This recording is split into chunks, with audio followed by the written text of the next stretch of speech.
RDTDaily.com presents a Tarabuster with comedian Tara Devlin. Okie dokie, Smokies and Pokies, what's going on? I'm just checking. What is going on? Do I have my... I should have done that before I started the show.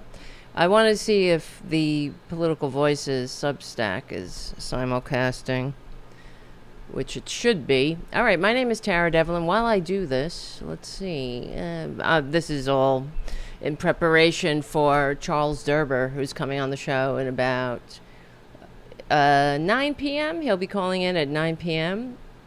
And I'm looking forward to our conversation. He's the author of a few books. He's a sociologist.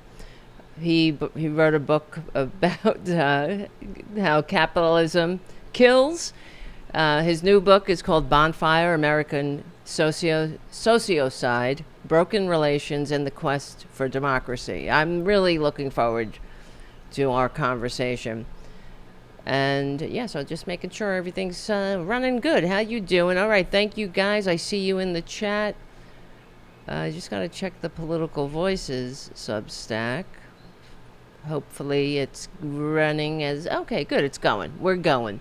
We have liftoff. Nice to see you on the Political Voices. I see you guys there.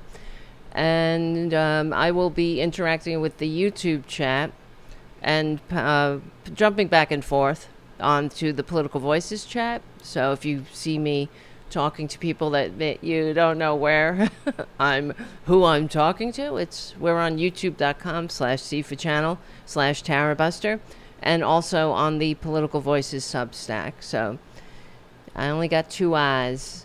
And all right, nice to see everybody.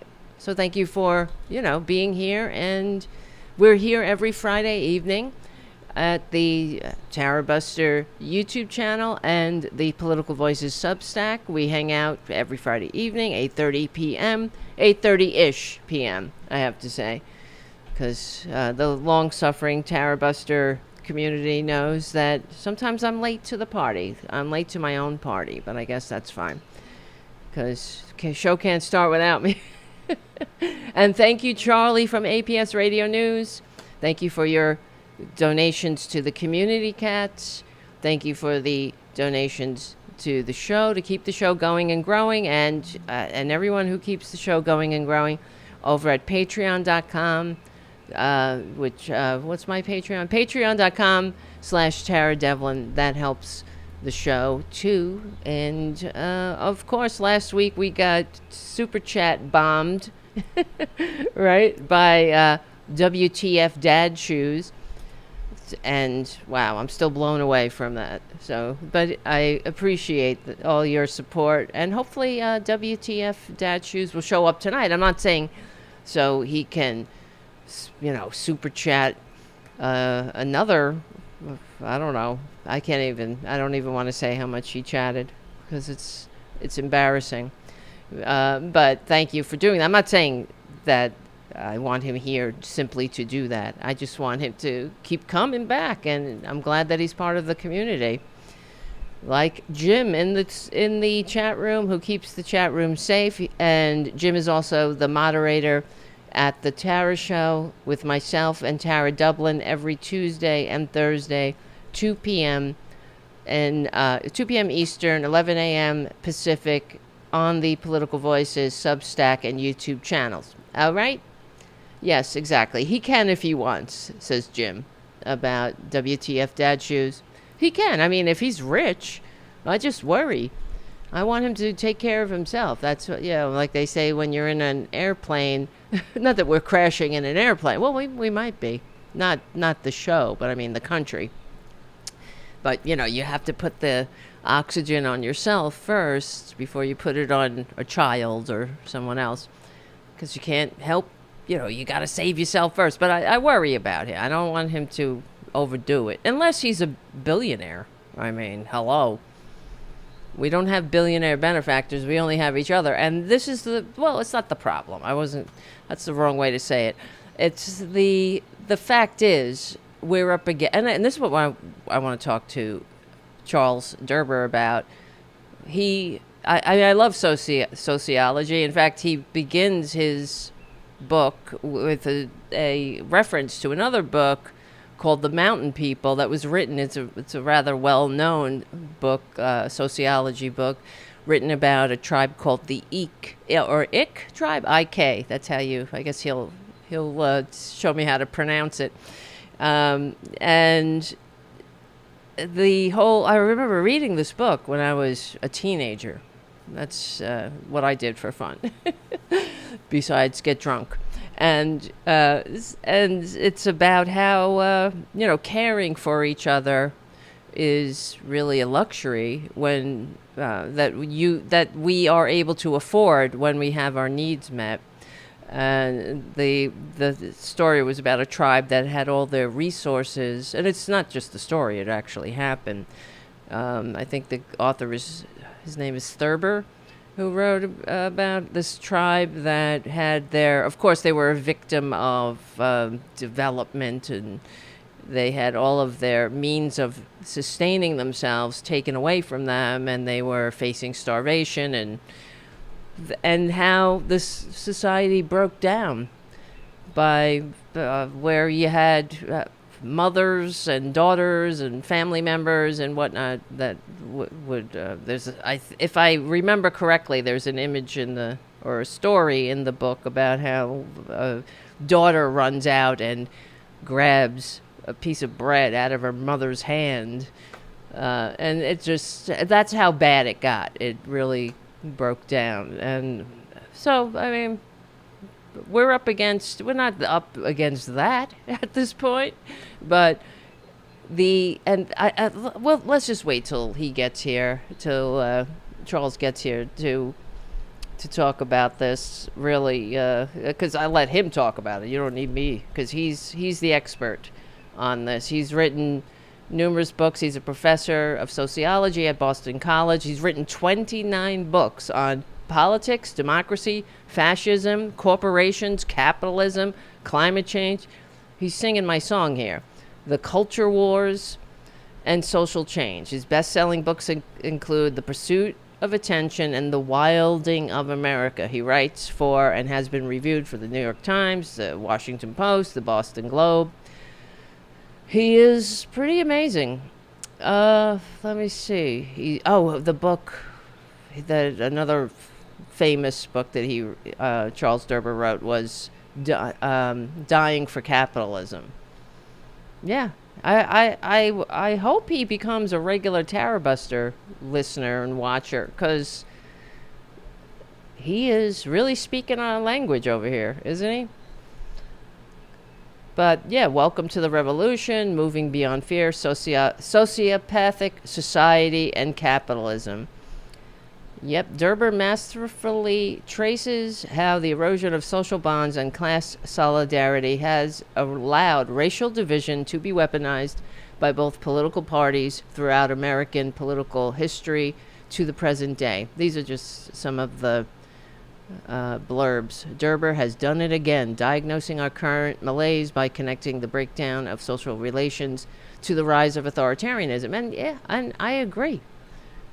This is the problem. All right. I keep saying I'll wait till. I should have told them to. The reason I tell them to call in at 9 is because I don't know if I'm going to be able to get the show up in time. So yeah, I should have told them to call in at 8:30 because I'm really kind of chomping at the bit. But yeah. So everyone's talking about the Epstein files. We'll just go there for a couple of minutes before Charles calls in. Of course, Trump the whole thing is beyond, I don't know. I don't really know what's going to happen here, frankly.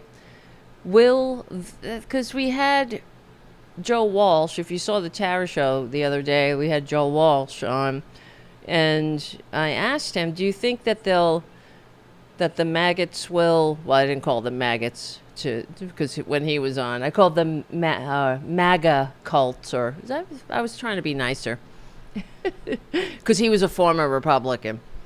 Not that, whatever. Good for him. Really, good for him. He got out in time. What's everybody else's excuse at this point? This is what it takes for you maggots? I mean, it wasn't. At least it's that, I guess.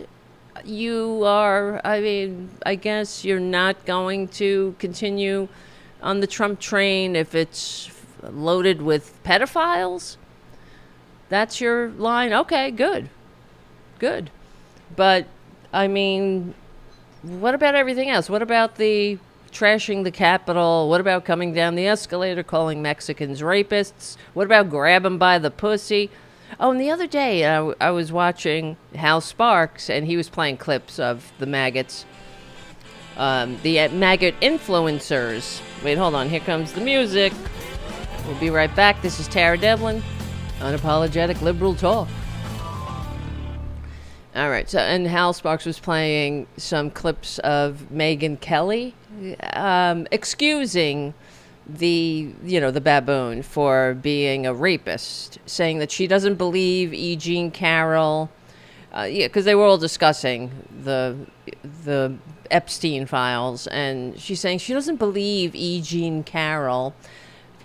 And so what that Trump was a little handsy in the 90s. Is that what you call it now? You see, these people have no decency. They're looking for any excuse to excuse the baboon. So, I mean, good on them for not making excuses for this, but some of them are. Some of them are. And it makes you wonder if they will connect the dots, because as I was asking Joel Walsh, do you think if the scales fall from their eyes in regard to the Epstein files, they see the pattern of denial, that first he blames the fake news, then he says it's a hoax, then he says the Democrats did it, then he says it's a witch hunt, the whole cycle that we've had to endure for over 10 years now, God help us. Will they be able to connect the dots on everything else? And Joel Walsh, without missing a beat, said no. So, I don't know. We're in big trouble, and like I say all the time, the real problem here, and I'm looking forward to talking to Charles Derber about this, that I believe our problem is media. We're in this boat because of corporate media. And Errol Thomas says, are you talking about the Joe Walsh who released In the City for the Warriors in 1979? No, not that Joe Walsh. The politician, Joe Walsh. The former teabagger, Joe Walsh, he was real rabid, but good for him. He's a nice guy. He seems, at least he's seen the light, and I do appreciate a conversion. And I also appreciate the fact that he understands the harms the harm he perpetrated on this country, and he says he has to spend his entire rest of his life atoning for it and trying to make up for it. That takes courage, really. So I can't be, it's not, I don't know, like, I was just thinking about Nick Fuentes. He's not a Nick Fuentes, of course, but Nick Fuentes and Megyn Kelly and all of the rest. Yeah, I don't understand how they can't see the baboon like we see him. Like normal people see what's going on. We know that Trump is a con man. We know he's a liar. He's handsy. He's a disco-prowling parasite. He's a creep, a cretin, a carnival barker. So, what do you see in him? And I guess, as Joe Walsh said the other day, because I did ask him, why didn't you, abandon the baboon when he came down the escalator calling Mexicans rapists? Why was that okay? Because, in my opinion, anyone who's a patriot who saw that baboon, or any baboon, or baboonery, like the baboon, or the toilet rat, as Mike Malloy calls him, come down an escalator or an elevator and kick off a campaign by vilifying a minority group, calling them rapists. You know, anyone who's a patriot recognizes that for what it is and recoils from it. That's fascism. We've been here before. We've seen this movie before. Oh, am I saying Joe Wilson? Jim on the chat? Because also not the Joe Wilson. No, Joe Walsh. Joe Walsh. Did I say Joe Wilson? Because Jim writes, also not the Joe Wilson who yelled liar during Obama's speech. Yeah, you lie. And what did Obama do at the time? You know, because he didn't have the luxury to be angry. I remember he took a breath and he put his hands down. Like, okay, let the babies be the babies. But this is what the Republicans have done to us. They have continuously dragged us through the mud. And one of the things, actually, maybe I could just touch on this briefly until Charles calls, because I wrote an article at the Political Voices Network about how the Republicans are not to be trusted. Over at the Political Voices Substack, and in case you missed it, let me break it down. I'm just going to open it up. Let me find it. Where the heck is it? Okay. Over at the Political Voices Substack, the article is why negotiating with the GOP is political malpractice. Because in case you missed it, and they're reporting about this on the corporate media. They're saying that, you know, the Republicans have passed their budget again, another budget bill that's claws back funding basically, and funding for PBS and funding for some foreign aid. But they're not connecting the dots to the fact that this is funding that was already agreed upon.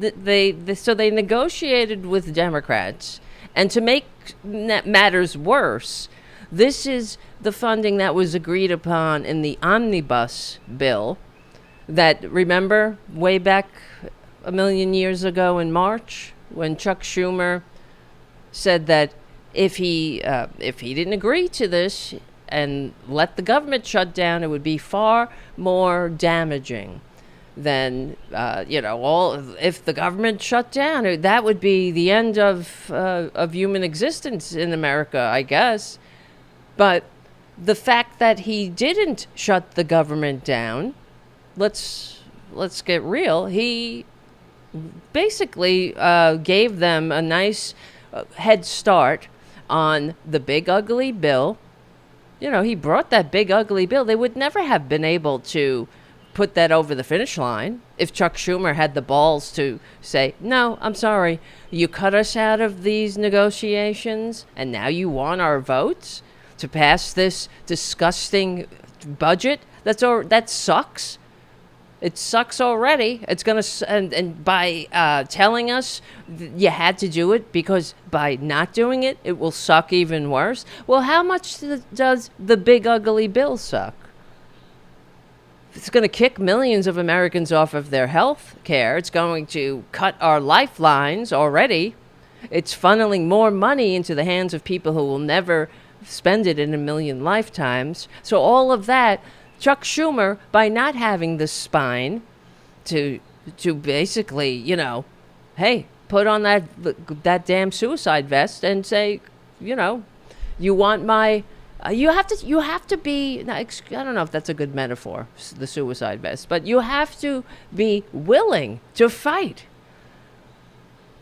And I don't hear Chuck Schumer, having any other response than a strongly worded email or letter or a very dispassionate reading of something that he wrote on with his eyeglasses halfway down his nose, without that he's just reading into the congressional record. It's not like he's like William Wallace and everybody's like lining up behind him. Yeah, let's go. Let's get to the barricades. Hold on. So you see what I'm saying? So now the this basically proves, so what they did, the Republicans, they demonstrated again without remorse that they have no honor. Their word is worthless. Negotiating with them is an exercise in futility.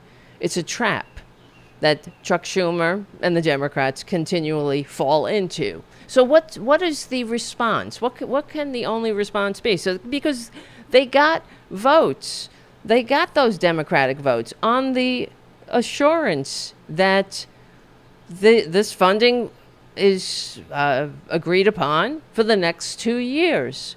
So they get the votes, they pass the disgusting bills, and then they come back and start chipping away at the pieces they don't like that they had negotiated with Democrats. They got the Democratic votes based on the things that they're clawing back out of the bill. So what is the point of governing with these people? There is none. It had to take J.D. Vance's tie-breaking vote to advance this betrayal, clawing back previously agreed upon funding. And it's an act of bad faith that shows exactly who they are. They have no interest in honoring any agreements, and the Democrats would, frankly, be fools to think otherwise. I mean, stop me when you think I'm wrong.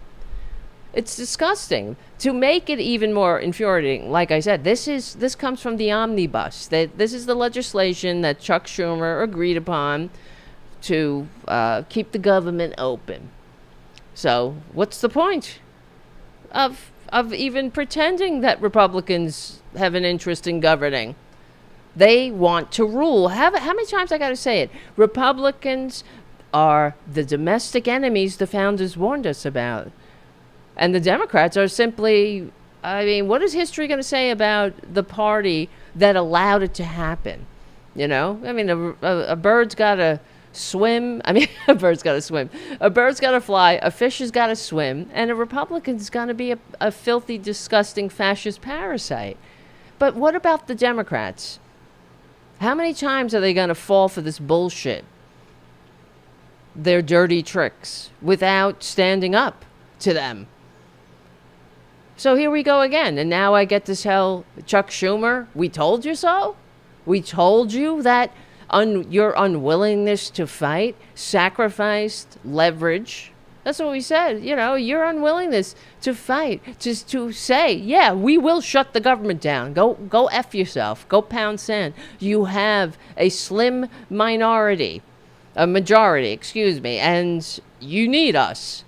So stop with this cult-like, kingly behavior, and let's get back to the business of representing our constituents in a constitutionally limited democratic republic nation of laws that promotes the general welfare over the welfare of Elon Musk. Thanks. But here we go. I don't want to have to say I told you so. So far from avoiding catastrophe, Schumer rolled over and cleared the way for Republicans to shove this catastrophic, big, ugly bill down America's throat in less than 6 months, causing the unprecedented destruction, and now this rescission betrayal, which will add even more suffering and damage onto their ever-increasing pile of suffering and damage that always happens when Republicans rule. They never do anything good or decent. In fact, I was listening to Tom Hartman today, and he was saying, what is it? Why are they doing this? Why are they behaving like this? And you know why? I'll tell you why. I wanted to call in, but, you know, I was doing things. Hold on, wait. Oh, shit. Where's my interview window? Oh, I'm in the wrong thing here. Just waiting. I hope because last time, remember when Judy tried to call in and the link was broke? I'm just getting a little nervous here. It's not time yet, but anyway. But what was I saying? Yeah, the Republicans would not have been able to do. Oh, yes. So Tom Hartman was saying, why are they doing this? Why are they behaving like this? And the answer is because they don't like democracy. That's it. They don't like the constitutionally limited democratic republic, nation of laws that was inspired by the liberal age of enlightenment, that constitution that the founders constructed, inspired by the liberal age of enlightenment and all their flaws. They wrote a very progressive document, a blueprint from which to build upon, even though they, of course, didn't live up to it. Neither do we. But that's the touchstone. Let's move forward. Let's promote the general welfare. Let's keep expanding the franchise of democracy, bringing more people into the, giving more people a seat at the table. That's what you would think would be the point. But they don't want that because it's too much work. They're lazy. They just want to be able to rule. They long for the system the founders fought a revolution to escape. That's what Curtis Yarvin and Peter Thiel are talking about, and Elon Musk when they have this tech bro oligarchy. That's what it is. It's the intergenerational aristocracy and monarchy that ruled Western civilization for thousands of years, except they're the ones at the top. It's not the Windsors. It's them. It's not the royal family. It's them at the top. And everyone else is an exploitable serf, a pawn, a peon, Soylent Green, if you will. And government does nothing for them. All that government does, all you do as a serf is you pay your taxes. You toil in the fields. The laws are for you, to keep you in place. And that's why they expanded ICE. They created this Gestapo police force, more well-funded than every other police force in the country put together. So when the discord and the chaos and the uprisings break out because of their kiss-up, kick-down oligarchy policies, they have their Gestapo. That's what it is. And they'll beat the democracy right out of everybody. Because they want to be able to use me and everyone else as nothing but a host from which to suck profit and discard. That's it, without apology. You think they want to have to worry about the general welfare? Worry about paying workers a fair share of the profit that their labor makes possible? No, they don't. None of this. It's too much work. That's why they always are going on about burdensome regulations. As if we don't know that regulations are written in blood. Oh, it's so burden. I can't say that word. Burdensome. It's too much to have to not throw your filthy corporate poison into the stream. You could save $1. Just throw it out. Throw it right there. Who cares? Kids play in it. Who cares if it's in your drinking water, whatever, whatevs. That's why they go after all the pillars of democracy. They go after the wall of separation between church and state. Because then you will have, that's your health care, honey. That's your outlet. You get to go and, await your reward in heaven. And how long until they start teaching the same old? Well, if God wanted you to be rich, you would have been born rich. That's what they talk about. It slips out every now and then. They'll say, like when Mitt Romney said you should get as much education as you can afford. This is why they go after all of the the pillars of democracy, the separation between church and state, the Department of Education, the Department of Labor, anything that allows the working class to be more than just, an easily manipulated surf upon, they got a problem with. So this is what we're dealing with. Am I wrong? Jim will tell me in the chat.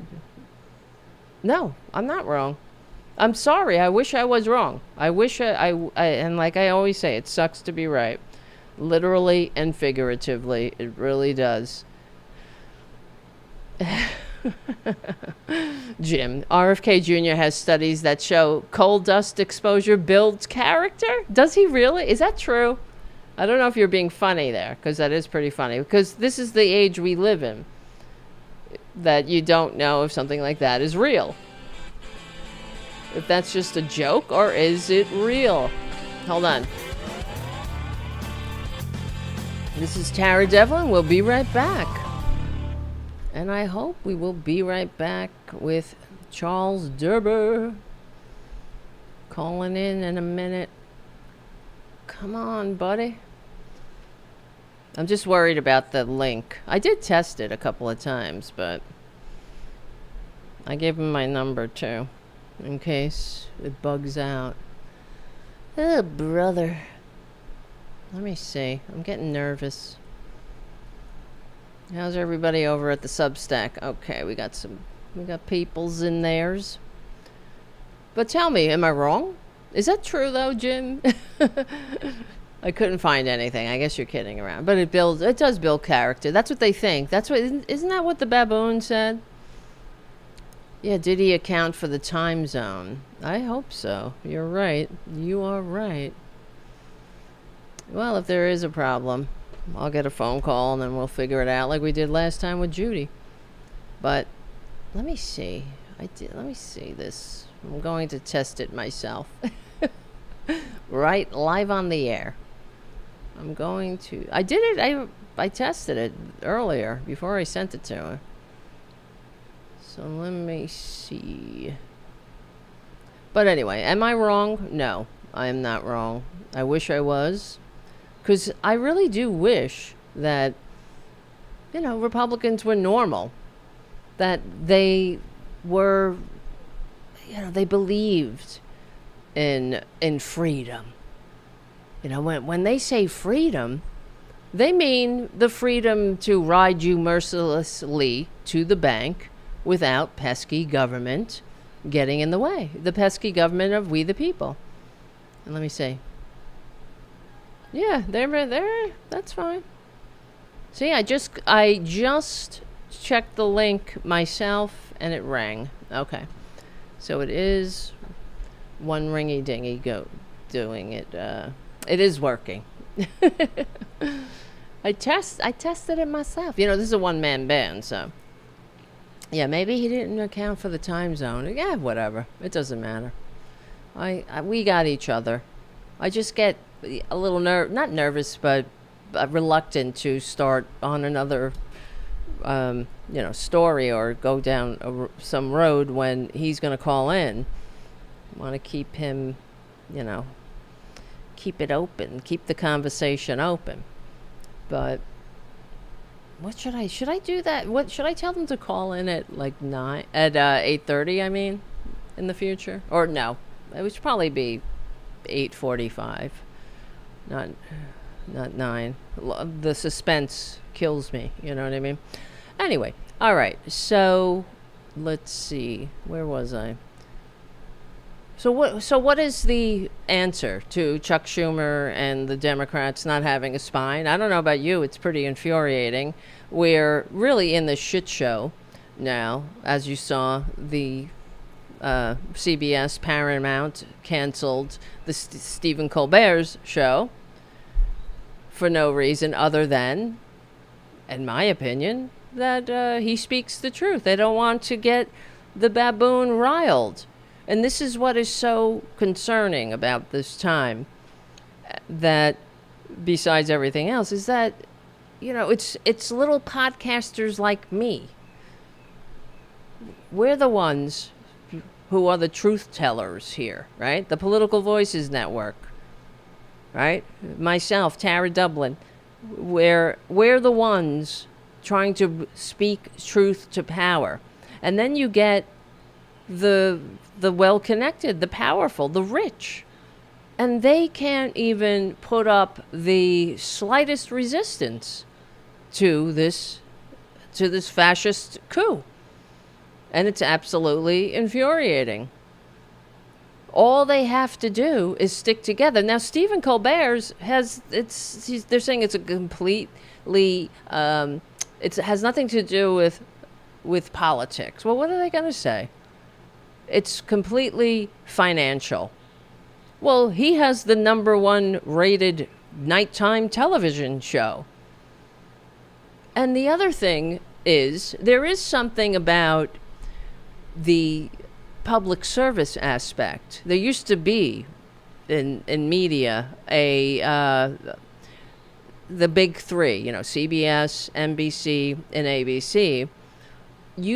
There was an understanding that they were performing a public service in some aspect, especially with their news division. The news division was not supposed to, and it wasn't designed to make a profit. It was designed to inform, because they were performing their constitutionally proscribed role of informing the populace. And we don't have that anymore. And I don't know what CBS is going to put in its place. What?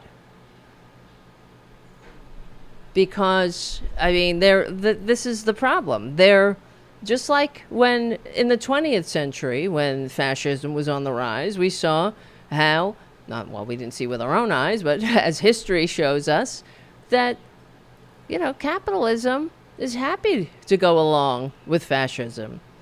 In fact, it's probably happier because they don't have to worry about those pesky labor unions and such. It's nice and orderly. Keeps people in their place. And all they care about is money. And this is the question that we ask a lot here on Tarabuster. What is the meaning of an economy? Right? What is the meaning of life? What is the meaning of an economy? Is it to make a few people very rich? I guess that's what we're being taught. That's what the Republicans want us all to think. Is it to make, just a few people at the top very rich? Or is it so we can all, share in this blip of time together and live a decent life? What is the point? So how much money do you need, Paramount? I mean, it's not like Paramount is going bankrupt. Because not only is that Stephen Colbert's job, and we're losing an important and vital truth teller here in the country. It's getting smaller and smaller. We're in these silos of information, and of course the right wingers, they're not watching Stephen Colbert, but maybe normal people are. Some your friends and family or whatnot who aren't politically engaged. I know we all have friends like that and family. I don't watch politics. I don't pay attention, which is really stupid, of course, in my opinion, because everything is politics. But yeah, you might get some truth in the late night television shows that you don't get anywhere else. And in a palatable form. So let me see. Actually, what's going on? It's kind of strange that he hasn't called in. No, it's 10. I'm going to email this lady. Damn it. Let's see. Hold on, everybody. What's going on? Her name is Lorna. She's the publicist. Hi, just checking in. Just checking. Checking all is well with the link. Charles hasn't called in yet. Thanks, Tara. Okay. Oh, it's missing. Oh, shit. let's see, what should I call this subject? Charles is all checking in on Charles. Sorry, guys. We baked the cake live from New York. Anyway, what are we gonna do? Maggots are in a revolt, but I really don't trust it. And here's the problem too. We have two problems, as I say every day on the show here, and in general. The problem that we're facing, and everything that we're talking about, and hopefully we'll talk with Charles Derber about, it all stems from the two evil twins of authoritarianism, and that is money and politics and the corporate media. And I mean, because the corporate media, there is no liberal media. This is the liberal media. You're looking at it. We have half the country consuming outright lies and propaganda, divisive lies and propaganda that keeps them, churning and twisted and hating their neighbors and believing in bullshit. And then we have the other half that's, I don't know, not doing us any favors, doing things like firing Stephen Colbert. And when they fire Stephen Colbert, it's not just Stephen Colbert who gets fired. I mean, it's the whole crew. So all the people that worked on that show, they all lose their jobs. All of the people that have restaurants and businesses around the Ed Sullivan Theater, that all suffers. And so that's what I'm talking about. What is the meaning of an economy? What's the meaning of life? Is it to make...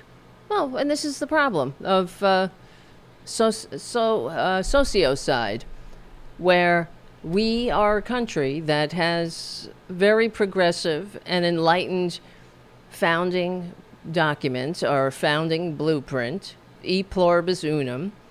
You guys know I practice Buddhism, right, with the SGI. And Buddhism is, there's nothing more, in my opinion, out of many one. That sounds like Buddhism to me. That sounds very enlightened. Out of many one. Do you think that the Republicans, that our current crop of politicians, would ever promote e pluribus unum as a national motto? And still, in all of their blindness, and all of their hypocrisies, writing all men are created equal, and meaning all white men, all rich white men, while owning other human beings and treating women as nothing but property, it's still something resonates in the human experience that, yeah, we are all in this together. We need each other. And the problem that we've been so divided. We've been divided deliberately. That's how, the Republicans, and then another thing that we were talking about last week on the show is that the Republicans are evil. Their big, ugly bill. I wish they were Christians. I wish Mike Johnson, talking about how Trump was saved by God. He was saved by Providence to save America from Biden's economics. It's like bizarro world. Yeah, you gotta look at it like, if you think that traitor Trump was saved, I don't know, I guess we don't have to worry about that poor sucker that was sitting behind him that got shot in the head. They never talk about that poor guy. That poor dumbass. May he rest in peace. But that if you you think that traitor Trump was saved by Providence to save America from Biden's great economy? Well, it sounds like, it's like opposite land, because you really must hate America. That's the problem. If you think that a world, record unemployment, job growth, manufacturing boom, infrastructure weak no longer being a laugh line, you think that's hell on earth? You got to save America from success. Then you really are the enemy of the people. Only America's enemies are upset when America does well. So it's like cuckoo land for these fuckers. And they call themselves, Trump was saved by Providence to save America? For who? For Putin, maybe. I mean, these people are, and that's what has to be called out. And I'm telling you, it's not me. It's not just me. God, like, I hate them. If they had successful policies, we would be all for it. If funneling all the money into the hands of the rich actually trickled down and created prosperity for all, we would be all for it. That's the thing about being a liberal. Oh, okay. Okay. I just got an email from Lorna. She has it for 9:30. It's okay. I'll just reply. Well, at least I'll just say, that's fine. That's okay. Tell him to call in. Tell him to... He's calling in 10 minutes. 9:30 is fine. 9:30 is... This is why I need a producer. Oh, here he comes. He's calling in. Oh, my goodness. Hello. Hold on a second. You're in the green room. Thank you for calling in. I know we had a little bit of a schedule mishap here. Hold on a second, my friend. All right, let's put Charlie in. Guest number 1. Hi, Charles. Hi. Sorry about that. I was wondering, because last time there was a mishap with the link, so I thought maybe there was a link problem again, because we wanted you to call in. Maybe it was good. Lorna told me it was 9:30. So yeah. It's okay. But I'm happy. It's fine. How long are you expecting to go? Yeah, as long as you want. I mean, we'll, however, it's up to you. Okay. The show officially ends at 10. So, it's okay. Yeah. Well, I'm accustomed to going for yes. an hour, 2 hours. Okay. So, we could we go to 10. That's great. So. Perfect. I've been looking forward to talking to you. And just one other thing, when you hear the music, you'll there's some this show is also rebroadcast on the Progressive Voices app on Sunday. So good. It's just a music cue for the edits to put in the commercials. So we're not really going to stop. I'll just say we'll be right back, and then we're right back. So and we are live now. So we have people in the chat room and over at the Substack. So welcome. Thank you so much for being on the show, and thank you for everything that I really enjoy your work. And thank you. Yeah, I mean, I don't know. I think I would be a sociologist in another life if I could. I don't know. It's very the book that we're talking about tonight, or that you just released, Bonfire, American Sociocide, Broken Relations and the Quest for Democracy. You begin with a story about the Eek. The tribe. The Ick. Yes, that's what I was asking. I was telling my audience that you will tell me how to pronounce it correctly. Yes. Right. So, but I read that book years ago. The Mountain People. Yes. Yeah, and I wish everybody. It's a great parable about what's happening in the United States. I think the very first sentence of my book, I think I talk about the Ick, And just so your audience knows, very briefly, they are people in Uganda who were displaced from their homeland by the government into a completely desolate place with virtually no means of survival. They didn't have food, they didn't have much land. So what happened, an anthropologist wrote a book about them called The Mountain People, and he called them the loveless people. And what he found was that there was no sense of relationship among the people. Everybody, like if you and I, Tara, were friends on this in this ick culture, if I knew you were ill and people were ill because they were all hungry, Right. and I went out and tried to get food for you because I was thinking of you and caring about you, I would die. Because if I was not 100% laser focused on getting food for myself, everybody was under so much pressure of survival to compete for just bare survival that there was no space, either literally physiologically or emotionally, to care about others. So there are kind of, I mean, we're obviously not a starving society, we're a pretty affluent society, but I think we live in a culture that pits us against each other for survival. I see this among students who want to go to Wall Street, and they feel they're in a desperate competition against each other. When they're studying for tests, they get into groups to study, but they won't share what they know fully about the test because they're afraid their friends in the study group might do better than they do. So, we've had this long history of intense individualism in America, and it's being in what I'm writing about in this book is that it can get ick-like, meaning that it becomes so fierce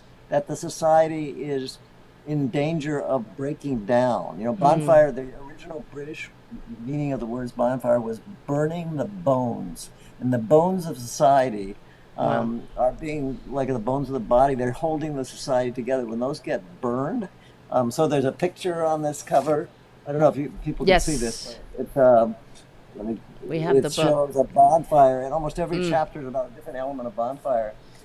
And it sounds grim, but as you probably know, Tara, if you looked at it, it's not a hopeless book. I think there are a lot of possibilities for changing things, but it does look at what it means to be living in a society where there's no sense of we, there's just a me. And the reason is that it's really very difficult to not focus entirely on yourself in order to survive. And we're living in a political era where it's getting even more hard to do that right now. So yes. Wait, hold on a second, Charles. We'll be right back with Charles Derber, author of Bonfire, American Sociocide, Broken Relations and the Quest for Democracy. Hold on.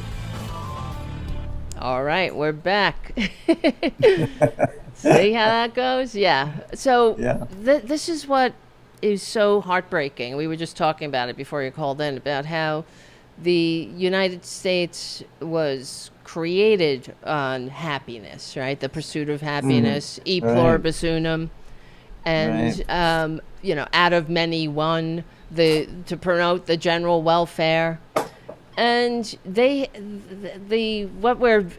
everything that you're talking about, we have completely betrayed our founding and the intentions, I believe, and that's by design.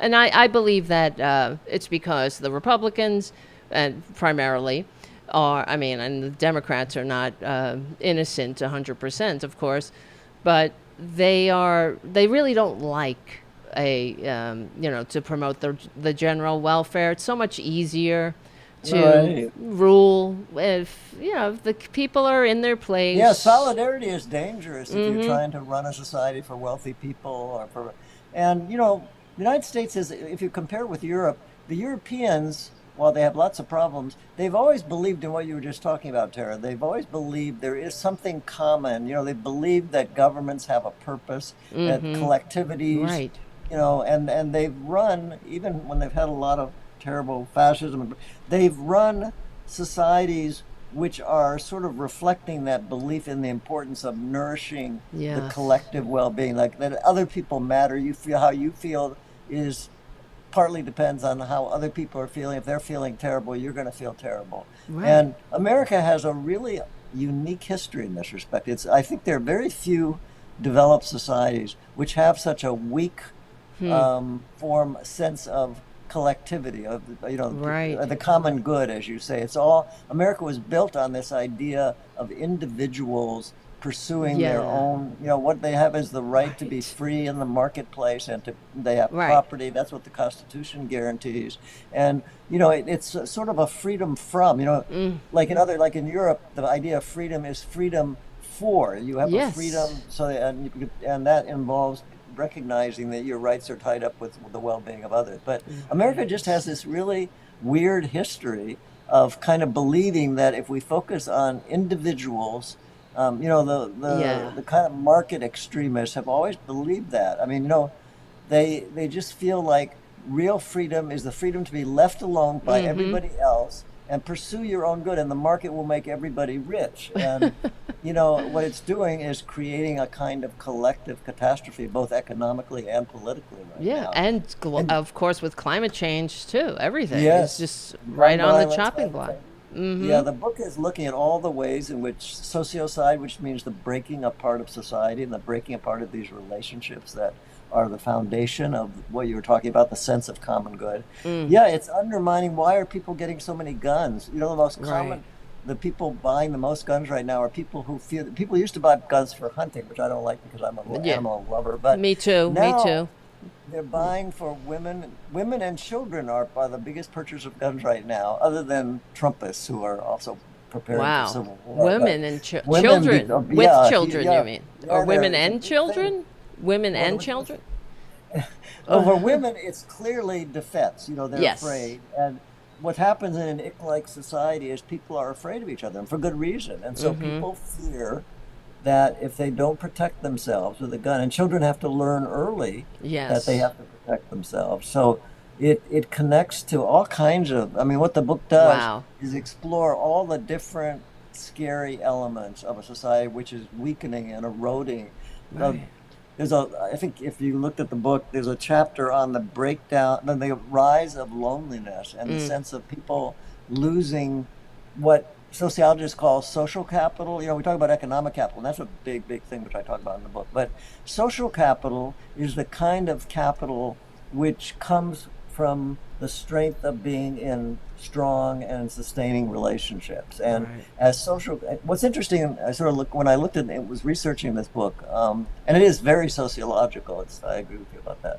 But society is based on this idea of people connecting with each other in a meaningful way for collective ends. That's what a society does.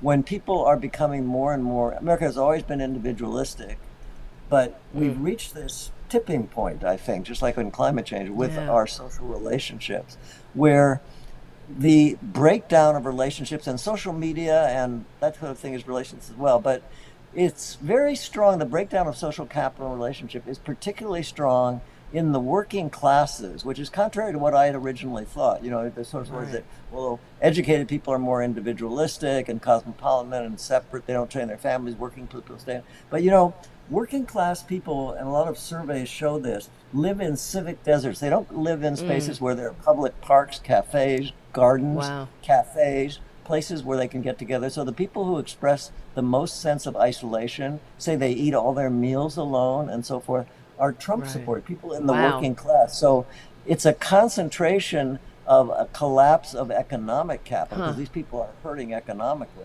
Yeah, So, that's interesting too, but because it's then the that melding of.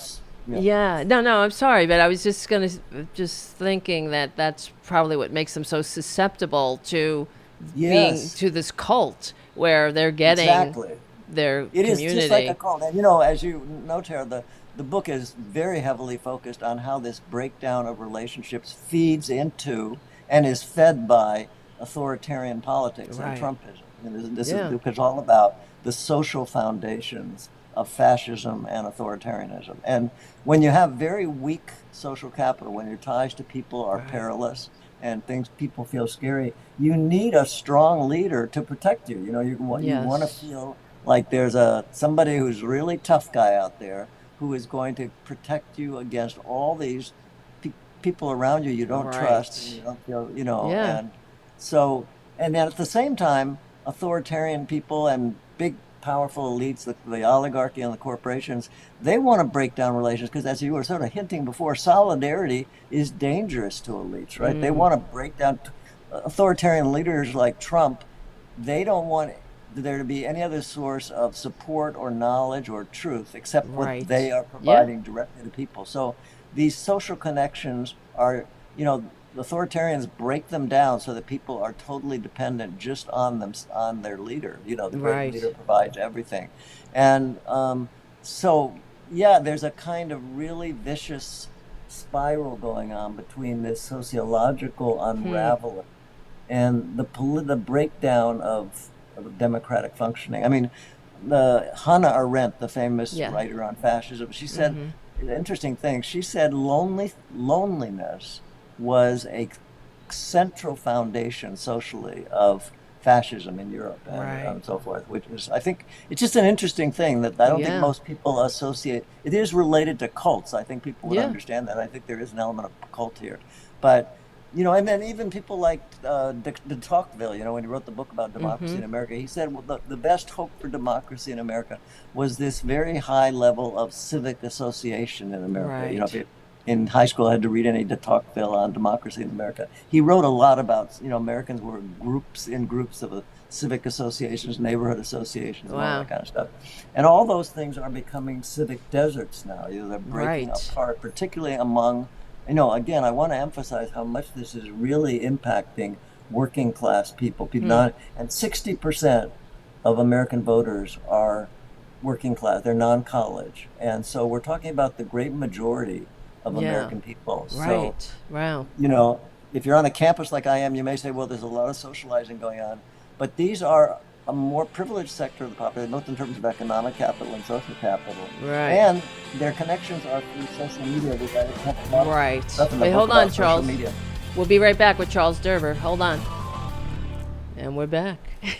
With Charles Derber, author of Bonfire, American Sociocide, Broken Relations, and the Quest for Democracy. And what you were saying about the, people eating alone and that's, loneliness, this epidemic of loneliness. And into that steps the authoritarian leader who is who even and we saw with Trump, he told them, I will don't believe your own eyes. I will tell you what's true. He even said that right to their faces. And devaluing truth, the whole fake news thing, just devalue the currency of truth when the country, you can't have a functioning democratic republic when people don't agree on truth, on reality. No, that's very important. There's no trust. And when you were saying about the civic organization and the deserts, that the people used to join civic organizations, whether they were Republican or Democrat or anything in between, they had a similar goal. But now people are joining, the MAGA community, or they're into their silos and getting more radicalized. And you made the metaphor with a cult again. And when I read more about the Trumpist base, there are a lot of people in the Trumpist base who go there to become part of a group. There are many Trumpists who go from one rally to another. That's They know each other. They appear hours before, days before. And because there's a social community that grows up around that, so that's really important. And then, for the rest of the population, this breakdown of relations, in the book I start out, I just want to say one other thing about this. The reason I think this book might interest your listeners and people who are hearing this is that it ties together very personal stuff with very political things. The women's movement taught us a long time ago that the personal is political, the political is personal. It can start in the bedroom or the kitchen or the living room and so forth. So what this book is doing, and I think the reason it might have a broad appeal, is that it's looking at how people experience their everyday life and their relationships with other people, whether it's at work or in their family or in the community or in the campus, whatever it is. And it's tying the issues that are arising around trust and fear and all these things that you've been mentioning with these personal emotive things are very, very tightly connected to these scary political things that are happening. And I think people, in order for people to really understand Trumpism and how deeply endangered the society is right now, is that, I mean, I did this book partly because I felt like looking at the very personal, emotional elements of how authoritarian politics works might sort of get people more engaged with thinking. Because for a lot of people, politics is just too depressing or too abstract, or you know. And so I tried to make this book as personal as possible, to help people make the connection between, you know, these different very stressful. If you're in an ick-like culture, you're going to feel icky. You know, both in your everyday life, and that will be reflected in the way, as you say, the society is put together politically. It's just very stressful to be an American at this point. And you see the happiest countries on earth, they have an understanding about their community. You know, they have universal health care. That's one of the things I always say, that, you know, when they decry, you hear it on the corporate media a lot, they'll say, we're so divided. Well, we're divided because of the corporate media. We're in these silos of information, but we also don't have things like universal health care. There has to be a sense of, we're in this together. We have each other's back. That's so true, Tara. And I just want to say, since you mentioned happiness, you know, there are these regular surveys of which countries are the happiest. Do you know which countries are the happiest? Finland, the Democratic Socialist, these are societies, Denmark, the Scandinavian, which have exactly what you're talking about, Tara. They have very strong senses of social togetherness. They feel like if everybody doesn't have health care, their own health care is in jeopardy. If everybody doesn't have, you know, access to higher education, their own access to education is in jeopardy. So these societies that year after year show the highest level of happiness are societies which have been, for decades now, been building this collective set of institutions that are accessible to everybody. You know, and like I said, America has long been troubled this way, because we've been built on this very individualistic foundation, you know. In some ways, the one place I would differently say is that you said that in some ways the founders designed us to be very differently. You know, the founders were white male wealthy people who, there's a lot of misunderstanding of the Magna Carta and what American constitutionalism was all about. It was really about keeping the power of these very rich white guys intact. You know, I mean, Jefferson, Adams, Washington, they all ran the country pretty much before. George III was not running in England, let alone the U.S. and it was Parliament. And so in some ways, when the American Revolution took place, we went backwards in terms of democracy in some ways, because the British were abolishing slavery and treating the Native Americans better than the Americans were. And so I don't mean to No, you're fine. No, I'm glad. This is a very old issue in America. I mean, a lot of what I do is historical and show that this story goes very deep. And the reason that Trumpism has caught with the power that it has is that this runs really deep in the American bloodstream, and Americans have been prepared for this in some, you know, by a whole range of historical factors that have created this more individualistic belief that if you just leave me alone and let the rest of them do it yourselves, and you don't build up this sense of collective, you know, togetherness that's sort of been built for centuries in Europe, you're just going to be very vulnerable to this stuff. I mean, well, let me ask you a question then. So, because this is great, because you know, we were just talking about it right before you called in too, about how, you know, the founders are, of course, hypocrites. They're people of their time. You know, they can write all men are created equal, and they mean all rich white men. That's it. You know, not anyone else, not women, not, you know, anyone who had darker pigment. So, and you know, they had that view. Jefferson lived to be pretty old, and when, like in the 1820s and 1830s, when slavery had become much more of an issue and so forth, he continued to say, I don't think the races can ever live together. He thought he was hopeful that at some point that maybe, he said, the races were the blacks were just too inferior to live in meaningful relation to the whites, and incredible. he said they had to go back. What he imagined No, was that's a Lincoln future where they too. would be. Yeah, He tried everything but emancipation until that he had no other option. So Lincoln wanted them to go. I mean, and actually called Frederick Douglass into the White House and said, we want you to organize, an exodus, basically, get them out of here. So yeah, and they never the founders never really did imagine government by the people. Partly, as you say, although the British were beginning to develop a parliament that had some meaningfulness, but the Magna Carta, which was the founding document that the founders took on, was always the barons who were rebelling against the king in England were not trying with the Magna Carta. I mean, the Magna Carta because it's usually viewed as the foundation for the American Constitution.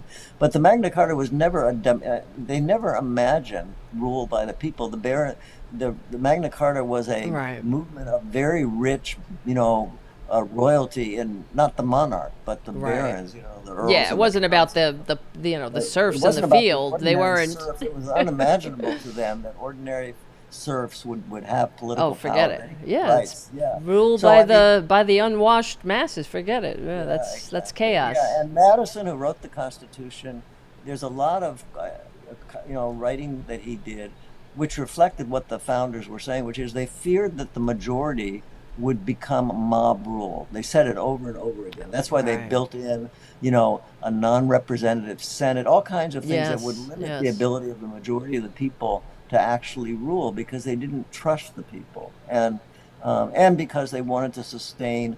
I mean, they did feel sort of like aristocrats, because they were drawing on British history and the world. And later, when America began to become a corporately dominated an oligarchy and so forth, the robber barons of the Gilded Age, who I've spent a lot of time studying, and I write about some in this book, they very much. I don't know if you've ever been to Newport, but it's a place where they built their summer palaces, and it's my aunt always tells me. She goes up there and talks about. I mean, you should go there to see how they thought, because these guys, the Gilded rulers Age of America, the corporate rulers of America, the oligarchy that AOC and Bernie and people write about, that began very powerfully in the Gilded Age, which was in the 1890s, and they also. They had this veneer of democracy because there were elections but these robber barons took control, and they based. Rockefeller was the country's first billionaire. And he was literally sending his aides into the Senate, stuffing dollar bills into the pockets of senators and so forth. So they ran a kind. I mean, America has been very good at creating this, sort of image of a very democratic country. Right. And there are real. Wait, hold on a second, Charles. We'll be right back with Charles Derber. All right, we're back. Charles Derber, author, Bonfire, American Sociocide, Broken Relations, and the Quest for Democracy. Thank you, Charles, for joining us. This is great. Thank you. I just wanted to say, I don't mean to say that, I mean, the democracy that we have is not completely phony. There are some real rights. They're being eroded very strongly right now. But the basic design of the country has always had this, partly because of the things that we talked about, the lack of any strong collective identity, that people were defined as individuals, and their freedom was the freedom to be left alone and to do whatever they want. Very different than almost any other country. I mean, we're a weird country. We're wired in a way that, I mean, I can't think of another. If you had a spectrum of all major societies, of level of, in terms of connection and the strength of social capital versus, individual ick-like character. America would be way over there on the far side of on the individual thing, and that's where we're reaping the fruit, the poison fruit of that right now. I mean, it's like, and I think one of the hopeful things is that the resistance which is emerging is,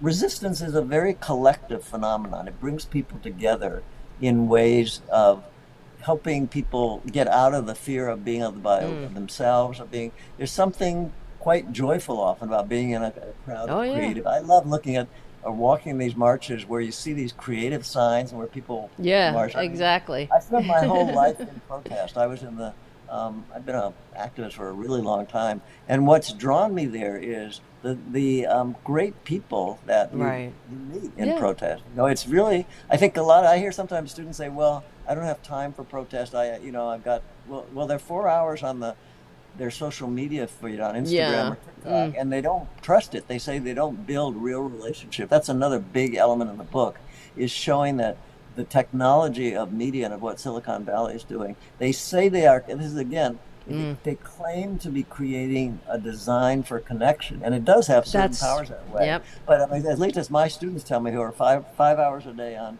TikTok and Yeah. Instagram, Yeah. they are telling me a lot of them are trying to get off. They don't think they are making real friendships Isn't that online. ironic? And, Yeah. yeah, isn't it? Well, because that's what- disconnection in the name yeah. of connection. That's Yeah. what they say. We are connected. You can connect to any place in the world right now. It's such a Right. small world, but yet Right. people are getting further and further apart. Yeah, exactly. We can go all over the world, and yet people are getting further. So Right. that's so well put. Yeah, it's Yes. incredible though. And but to get back to because this is what we talk about on the show a lot, because I'll say, oh, well, we had a very progressive blueprint from which to build upon. And I don't think that the founders did that deliberately, because I think that maybe you're the professor, and so I bow to your wisdom and knowledge, of course. But I think that even in spite of themselves, they wrote, all men are created equal, and the more we try to actualize that, that's when we see the backlash. Correct. So, And the fact that they wrote those words, Jefferson, while he was trashing slaves and not acting like an aristocrat, he did pen these very flowery, Right. very important words, right? And the words matter. And so what drives resistance is that people have come to believe yes. that democracy is, even though democracy has always been very flawed in the United States with these very wealthy elites, Yep. the oligarchy. The fact that AOC and Bernie are, getting tens of thousands of people Yeah. in red states out is just a sign that people know. And by the way, the polling shows that they don't like big corporations. They don't like the fact that these very Right. big billionaires are running the government and buying the government. Musk can, take over help the Republicans win, or then start a new political party. The role of money, big money in politics, is kind of obvious. Right. So Americans are out there, and they're out there, as you say, Tara, partly because these words, while they're quite hypocritical in many ways, are meaningful and important, and people have come to as their children to They think- repeat they them believe and learn them. them. All men and women are created equal, presumably, and all that. So Right. So the it's general good to have those welfare, words. and that and e pluribus unum, out of many one. That seems pretty socialist to me, right? And that's what gets me insane about, and which is why I love what Bernie and AOC are doing, because what are we talking about? We're talking about patriotism, in my opinion. Leaving no one behind. That's it. Just reframe That's a good it. definition. Yeah, we just don't leave anyone behind. We don't leave anybody behind on the battlefield. We don't leave them behind on the battlefield of illness, of ignorance, of homelessness, or this. We're in this together, and that's what's so crazy. This is why Bernie and AOC, in my view, are so important, because they're saying just what you're saying. Don't leave anybody behind, and people don't realize that we're this weird society which is built on leaving. Most societies are not built quite that way, because they do have this idea of a collective thing. And there's 60% of Americans who are, they're losing economic capital.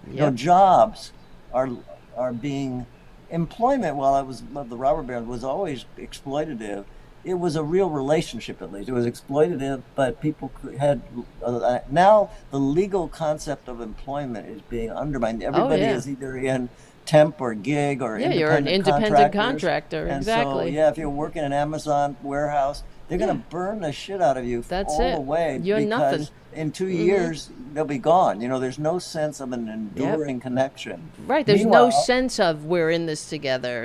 And that whole rugged individual. Oh, yeah. Forget it. Yep. No solidarity. Going back to this idea of, that unions And, you know, in Europe, in the countries where there's high happiness ratios, about 80% of the people are in unions, usually wow. in one large union. In the United States, as you probably know, about 5%. Yes.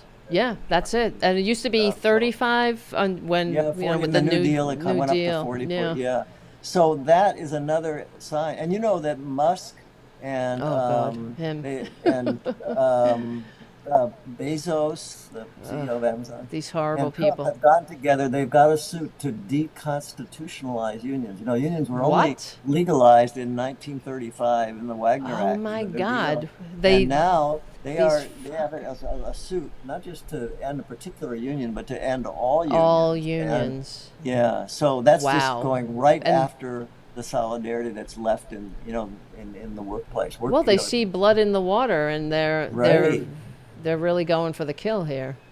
Right. And They really are. if people continue to be divided, get guns to protect themselves, to protect their kids, it's easy for authoritarians to really Right. exploit that, right? Because the only thing that gets authoritarians out is enough people uniting together. And that's you know, there's this 3.5% rule, which is this idea that if you Right. get Yeah. 3% of the population, it's a little crude, but it's true that, like in the No Kings protest, you had about 6 million people out on the streets at one time.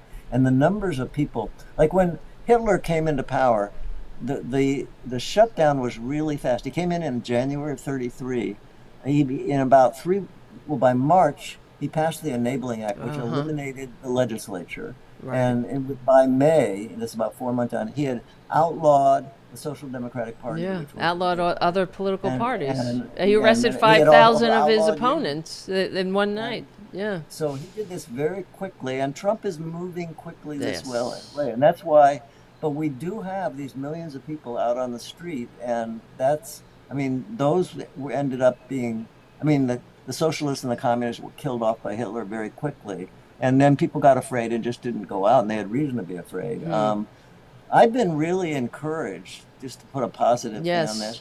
That's I what I was never going to ask. knew that Americans, despite all these problems we're talking about social connection, when they see immigrants being rounded up without given any base of their day in court and being Right. deported to a terrorist prison in El Salvador or, you know, Sudan or something like that, they get really upset. I mean, the That's level, good to I see. mean, both the polling data, and I would not have known, Tara, that so many mainstream Americans across the country would feel a real sense of empathy and concern for the rights of these people being rounded up. And, you know, that's really, really a big thing. It's really encouraging because it means that despite all this ick-like the dynamics, there's Right. still a sense of concern for other people and, well, you know, sort of a feeling of empathy with other people, which is the heart of being able to respond to, Right. you know, this kind of tyranny. And so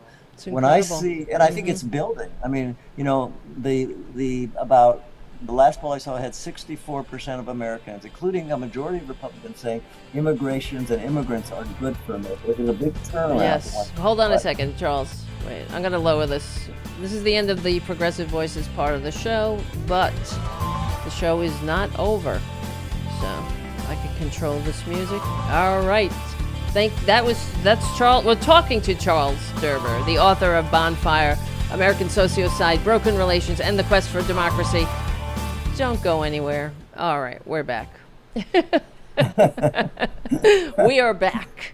So, what were you saying? Please continue. Well, Please just continue. I wanted to, if we're getting toward the end of the conversation here, I wanted to say, despite the grimness I just say you have to be truthful about what's going on. There's a lot of hope in this, my view. Yes. Of these things. You know, I really. That's what I want feel- to talk about. Let's get some. feel- What do you I think? feel overjoyed by the resistance, honestly. I feel like, having lived a lot of my life, there's a Hmm. long history, despite everybody said, what we've said, of resistance. You know, we've seen it in the Gilded Age when these rich robber barons like Right. Rockefeller and J.P. Morgan were in there. You had this populist movement develop, and a new party, the People's Party, came out. They wanted to take over Wall Street. They got a lot of support from mainstream farmers, particularly. And there's this, in the book and in my recent, I'm writing sort of a trilogy on American authoritarianism and how to respond to Okay. it. And Great. I write about the history of the scary history of these far right populist regimes, which are very, scary and authoritarian. But there's also a history of sort of left-wing populism, which is saying we've got to get rid of the establishment, which is the corporate elites and the presidents that Right. allow them. Yes. And there's a very long history of it, particularly in ages where the concentration of capital, money capital, has become very extreme as it is today. 800 billionaires are in America, and their collective wealth is higher than Right. it's half all the other. There are 56. What is it? 56 other million American Ugh. households. So It's 800 versus disgusting. 56 million, and the 800 have half the wealth of all the rest of America. It's This it's is it's because inhumane. capitalism is moving. It's been moving for a long time from competition to monopoly. So Uh-huh. you don't go Yep. into corporate sectors unless you know that you can dominate a particular sector. A lot of CEOs say they would never run a company where they're not basically capturing the market so they Yeah. can control prices. And Wow. the rise in prices and so forth is related to a lot of long-term changes in the economy where corporate Right. power is being concentrated in larger and bigger firms that Right. dominate their sectors. And that's it. That's what they do. They like. And that's what they do. And There's no they trust can then busters anymore. Right. exactly right. The Republicans and Trump particularly is deregulating everything. And you've got these, particularly these, we've got now the first $4 trillion company, which is NVIDIA, which makes chips. And then we have the Magnificent Seven, which is the seven other very large, the Googles, the Alphabets, Oh, wow. Meta, Yeah. they're all 3 trillion. These are, Oh. I know that money, it's hard to make sense of numbers, but these are huge numbers. We've never Right. seen anything like And it. that's what's so disgusting, how they all capitulated to Trump. Right. Well, it They is. have the It's power to say, "Well, you know what, F you. We have, isn't that, like right. F you money? If you don't have Right. $1 trillion isn't enough for F you money. I mean, we're doing it on our little podcast and the Political Voices Network and whatnot. But these people, how much money do you need? This is the Yeah. problem. Well, What it is the also meaning of shows you life? Yeah. it shows you the hypocrisy of this whole design of individual markets that we've been talking about. Right. Because corporations depend themselves on big government. The reason Right. why are they caving to Trump in some ways? They are dependent. The biggest system of welfare in America Oh, is yeah. corporate welfare. That's right. Money, the government gives more money to, I've been writing about this for Oh, decades God, now. yeah. The corporate welfare is the biggest system of welfare, and corporations are totally dependent on subsidies and tax breaks and tax depreciation, Right. and not paying any taxes. Most of these billionaires are not paying taxes. Right, At all. zero. Amazon, yeah, and the Bezos budget, paid zero taxes, federal right. taxes. It's Yeah. just it's So it's interesting disgusting. what you say, that if you ask why are many of these corporations, they are really dependent on the thing they keep tearing down, which is big government. They are afraid that government will be what it is in countries where they're giving health care and Right. education to people. But they don't want that. But they do want big government for all their needs. If big government were not building the airports or building the Yeah, the giving them infrastructure. Yeah. doing the military fighting abroad that makes sure they have the markets for foreign That's right. Wow. sales and for resources that they want, oil in particular. Where would Right. corporations be? Where would big oil, America grew Right. with big Wow. oil. Rockefeller was an oil man. They grew with oil and finance, and those two things got us into the Middle East very easily, very early, and they are right at the center of the war on terrorism and everything, Yeah. So there's just a really long history of this. But again, the encouraging thing is there's also a really long history of resistance. And I spend a lot of time studying the history. I've been part of it. I was Right. and even when things are very scary, I was in the South at a time when people were being killed, blacks for killing, for signing up to vote and registering to vote. But, there was a way of organizing there that was, led to, the Democratic Party in the 1960s was not accepting black registered Right. voters. There was a, when I was in Mississippi, they formed a Freedom Democratic Party to oppose the Democratic parties because they said you're not letting it was Right. completely segregated. So there's this long history of organizing under violence and adversity, where you're facing guns and you're facing, really Right. scary force, where we have prevailed to some degree, and people have just come back and at it again more and more.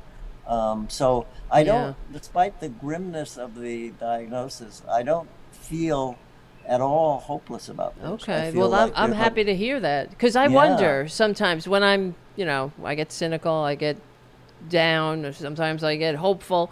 It depends on the day, right? But I think I think we're all like that, Tara. Yeah. Exactly. Changes But day to day. Sometimes I think, well, it's sort of like, well, the first Gilded Age gave rise to the progressive era, the New Deal, Yeah, right, and exactly. now could this also, and it could give rise to a new progressive era that we desperately need. And like you're saying, people know this is it's not fair. It's fundamentally rigged. They do know that. Yes. They really do. They know we have an oligarchy of big money. And they don't like it. Don't like it. They really don't. About like when that 75%. guy, what's that guy? The guy, I mean, I'm not saying go out and do violence to people, but the healthcare CEO, nobody was like, everybody was like, well, I'm surprised it didn't happen sooner. And no one was mourning that was guy. Very telling. I mean, I was also surprised. I mean, like on my campus, a lot of students seem to be almost glorifying this guy, and these are not radical students. They're going into big corporations. They're racing off to private equity and Wall Street and so forth. And yet they do have. It's a widely shared feeling that the wealth is so concentrated and so it's hurting so many people that. Right. There's just this instinct of, well, we're not going to go. And, United Healthcare, the bullet on it. The worst. And I'm a nonviolent person. I'm a pacifist. But, like, the bullet killing the CEO of United Healthcare said on it, deny and dispose, which was the words that the United Healthcare company uses when they send out these letters denying claims for health insurance. There's nothing more unconscionable than a health insurance company that stands in that guy and what he did. I mean, he was on the way to a shareholders meeting, which says it all. Right. They get rich denying care, and he had come up with some AI that denied claims. That's what it did. It took the people out of everything except for the person who needed the health care. This health thing is such a big part of it. And the budget just completely eviscerated. 17 million people are losing their health care. People know disgusting. That cuts in Medicaid, but also in Medicare. Yes. And that's again, I think, a hopeful sign, because people are really pissed off about that. And if you take away people's health care, you get them really angry. And so I think that even many people in the Trump base, while there's a cult-like feeling that the guy can't do anything wrong, as he continues, and one of the interesting things about the Epstein scandal is that even in the cult, there are people who are beginning to, it's fracturing a little bit. I don't think it's going to be the mass of the cult, but, as healthcare and all these other things disappear as these billionaires get richer and richer. As you say, there's already clarity about this, and now the anger is just going to build. Yeah, it's going to get worse. That's what. But I wonder. That's why in that bill they increased the budget of ICE from $8 trillion to like $28 trillion. So it's terrifying. It's over 150 billion over 10 years. It makes it almost more than any other military in the world. Combined. And again, bigger than the French military. Bigger. People are seeing this, and they're really upset about it. I mean, in Germany, they accepted pretty much. People felt safe if they weren't Jewish or Gypsy or Slav. As long as they were sort of white German, Aryan, quote, they felt safe. Right. Here, people who, I don't know if they feel safe or not, because most people I know don't feel very safe, but they are coming out in support of these, people being, basically the integration war on immigrants. And again, I find that such a hopeful thing, because, I thought it would be very possible that people would just say, well, we don't like immigrants, or I'm safe, these immigrants are not. That's how it worked in Germany. The mainstream did not protest Hitler because they felt he was never going after them. He would just go after, targeted the enemy. Well, that's the thing too, though. I wonder, because here's a couple of things. The economy was doing fine. I know that they all ran on how everything was supposed to be, the Great Depression too. But, Joe Biden left Trump a pretty good economy. Inflation was under control finally, and all that. But so there's really been no authority. See, as you're saying, in Hitler, when Hitler took over Germany and whatnot, there was a measurable positive to him putting people back to work and whatnot. Definitely. You know, right. And there's been none of that. I don't know if you know this, Tara, but Hitler's development of the German economy, his biggest funders were American capitalists. Yep. Henry Ford was a huge, he helped rebuild the Autobahn and German tanks. The Morgan, the DuPonts, who were head of the munitions and chemical industry, the DuPont family poured in billions of dollars into Hitler. Capitalists can get very supportive of their profitable, they love it. Of very, very fascist things. That's one slave labor, all that stuff. They love that. Yeah. So this idea that capitalists love democracy, again, that's a no way. We see this in our country now. They're not. I mean, they're not standing up for democracy. They have no principles. No. But I mean, but with there's this very strong sort of idea that the free market. This is what the Nobel Prize. The free market guarantees freedom, right? If you don't have a free market. The free market has rarely guaranteed freedom for ordinary people. You know, it's a way of dividing It's so true. them and breaking well, that's why I always say you want to see the free market. It's the middle passage. That's the free market. Right, you know? Exactly. That's the free market. Unregulated capitalism. Yeah, that's so true. America was born in slave trades where the North was profitable for the North. You know, it was not just the South. Yeah. So it's a bad history, but it's all dressed in this language of equality and rights and and that's important because even though it's a veneer, it's still, like you were saying, it gives people a sense of their right and what they if we didn't have those words, we'd be sinking even faster and harder in people wouldn't expect total it like thing. Yeah, right. They expect so the words matter. Yeah, definitely. And I think as far as ICE and whatnot, which I think that people just don't like seeing, because he promised he was going to get rid of criminals. You know, they don't like seeing mothers and children and people coming out of their court appearances being kidnapped by men in masks without any identification. I mean, this is not what it really does feel like a police state. Exactly. And it does show the sociocide is not complete. They're feeling these people they're going to protect are people who work in their diners or or construction farm workers, and they know these people. So I mean, again, back to the very sociological idea.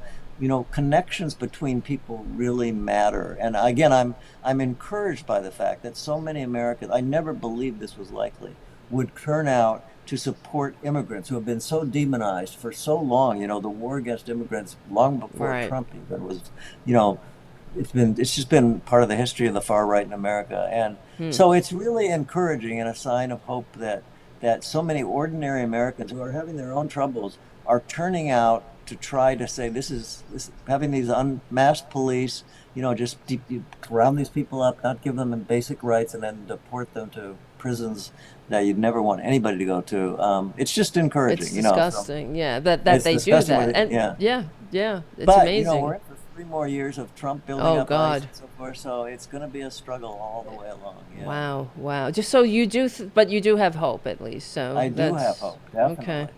In fact, I'm so encouraged by the level of, for resistance to win, you need very large numbers of people persevering for a long time, being backed up by organizational support. And you're seeing this now with the labor unions more backing the resistance. They're seeing their workers fired massive. So you've got huge unions starting to pour in funds to support this.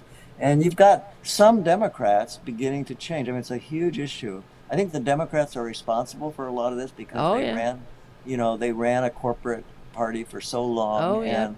Now there's a section of the Democratic Party that's really sort of more in the Bernie, AOC, Chris Murphy. I can rattle off. Murphy's a Connecticut senator. Yeah, he's great. Really sounding, I was surprised, walking back and forth across Connecticut and saying that we have to have civil disobedience against these corporate elites. There are more people in the Democratic Party beginning to sound like they understand their party was created and run like a corporate party, and if they want to win again, they've got to sort of join this resistance and become really. I mean, Trump won because things were so difficult for so many people. They wanted somebody who would shake things up. The Democrats looked like they were pretty much the status quo. That's right. Trump That's what like they were said he was promising. gonna shake everything up. You're right. And I can really understand why somebody would vote for Trump, because he seemed to represent change, and the Democrats seemed to represent the status quo. That's right. That's what I always say. Bernie, I was a Bernie-crat and still am, but when he ran, of course, I voted for Hillary when she was the nominee, but I believe that Bernie would have won because it was a change election. Yeah, and that's so, exactly right. Yeah. And Kamala tried to get, the far right Republican and show she was a big pat. Right. But, that was such, in my judgment, that was such a terrible mistake, because it made her look like she was just supporting the militarism of these really, the Chinese and the whole. And, the people were looking for real shaking up that system. Even the Republicans and the Democrats wanted to shake that up. And they were given, this completely status quo politics, which is devastating. And so a lot's going to depend on how the Democrats respond to the resistance, how much the resistance really penetrates the Democratic Party. Well, you got to democratize the Democratic Party. Well, with Mondami, they still haven't. That's a hopeful sign again. You got 1 million votes. That's pretty damn good. I live in New York, so I got to vote for him. Yeah. So, but but Kristen Gillibrand and Schumer and Hakeem Jeffries, they haven't even congratulated him. Yeah, no. I know. They haven't even said congratulations on your win. It's disgusting. But his win has, I think, had an effect around the country, and people are looking and trying to understand what has happened, and maybe that will reverberate around the country. Let's hope. I hope so. I hope I get to have him as a mayor, so we'll see. Yeah. I know the resistance will be fierce, but as FDR said, judge me by my enemies, right? So that's right. It's been such a pleasure. Thank you, Charles. So you said you're writing a trilogy? Yeah, a couple other books. So if you ever want to talk to me again, I definitely will. Yeah. Chat with you. I've got a book coming out on the far right and far left populism. All and then right. a book coming out on the Constitution and some of these issues about the wiring of the Constitution for authoritarian things. Oh, wow. Wire it all. This sounds I great. think you'd enjoy it. Yeah. I think I will. So I hope Lorna will be in touch and all that. She will. And you too. Yeah. Well, thank you, Charles. It's been an absolute pleasure. I really enjoyed talking to you, Tara. It's great to get to know you. Great to meet you. Thank you, and I'll see you soon. Take good care. All right. Take care now. Bye. Bye-bye. Bye. That's the amazing Charles Derber, author of sociology books, political science, just an incredible wealth of knowledge, and somebody that I wish I had as a professor, to tell you the truth. So I love that. Oh my God, I feel this. I mean, he's just what a knowledge base, what an incredible resource. And I'm glad that he was able to come on the show. What do you guys think? A good interview. Thank you, Jim. No, he's just incredible. I just love this stuff because it's so, I mean, this is what we're up against. We're talking about people and how people navigate in this political system. I mean, everything is politics, but we're all motivated by, I guess, I don't know. I should write a 10-page paper on it. Yeah, he's a cool cat, that's for sure, Errol. Very cool cat. And I'm looking forward to having him on the show again. And thank you, Non-Useful, for your super chat. Protest, resist, protest. You better believe it.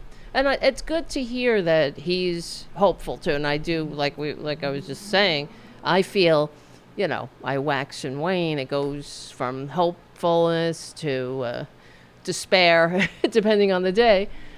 But it is true that what is the old Buddhist saying is winter always turns to spring, even though I'm sure that's a saying in a lot of non-religious places as well. And I do hope that people will wake up with, them taking health care away. And this is the other thing that what I believe that what we're doing is so important here, just like Charles was talking about.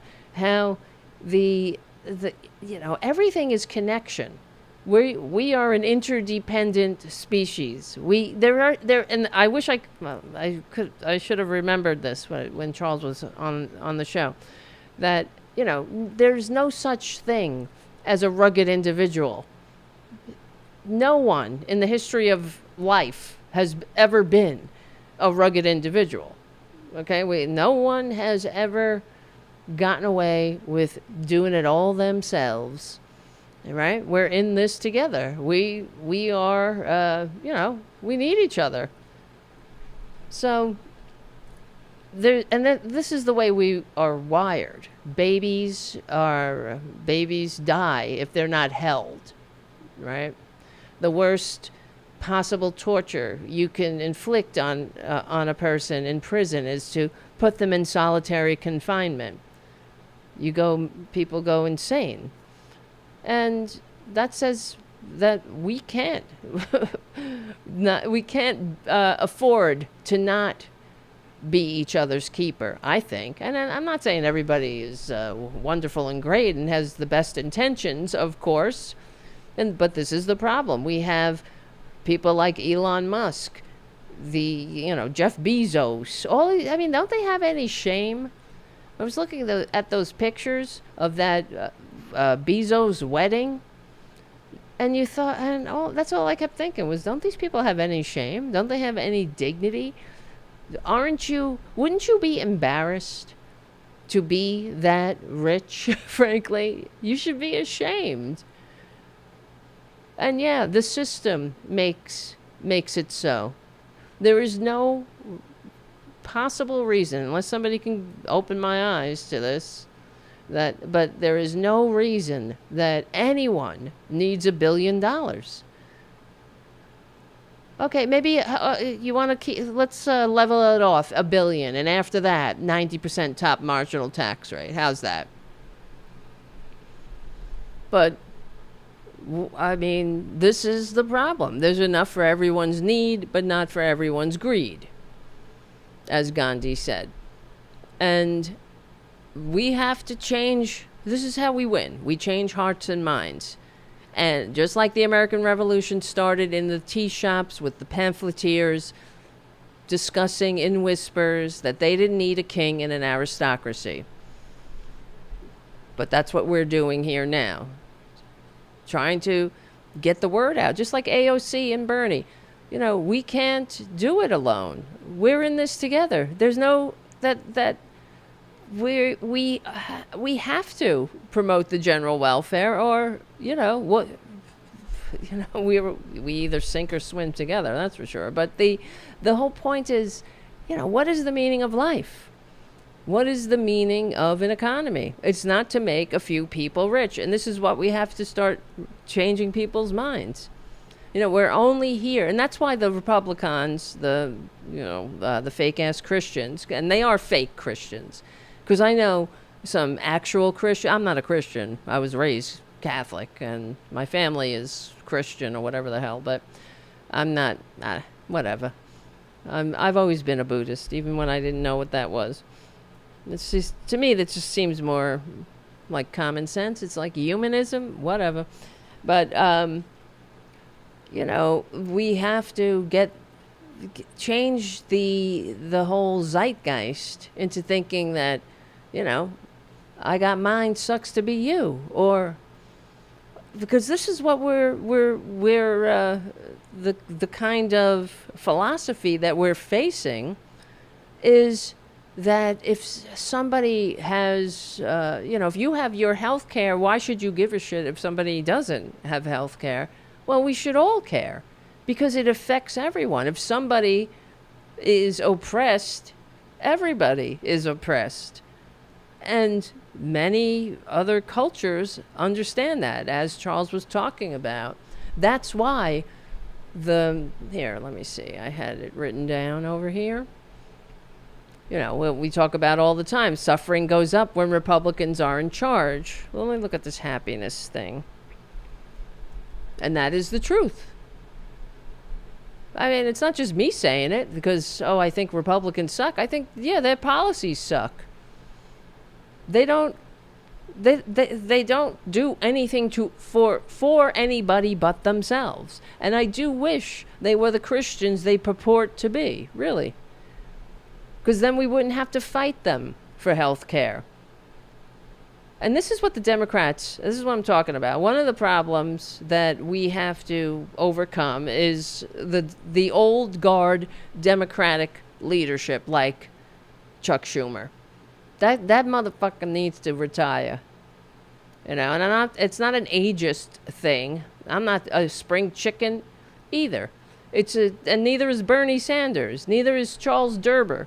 But it's about the ideas. What ideas will work? And what he was talking about, like with Harris, I couldn't agree with him more. Of course, I voted for Harris, and I think she would have made an incredible president. But what irritated me was that whenever somebody asked her a question, you could see the wheels turning about how's she going to answer this. Like when she was being attacked by... Oh, did we talk about this with Joe Walsh the other day?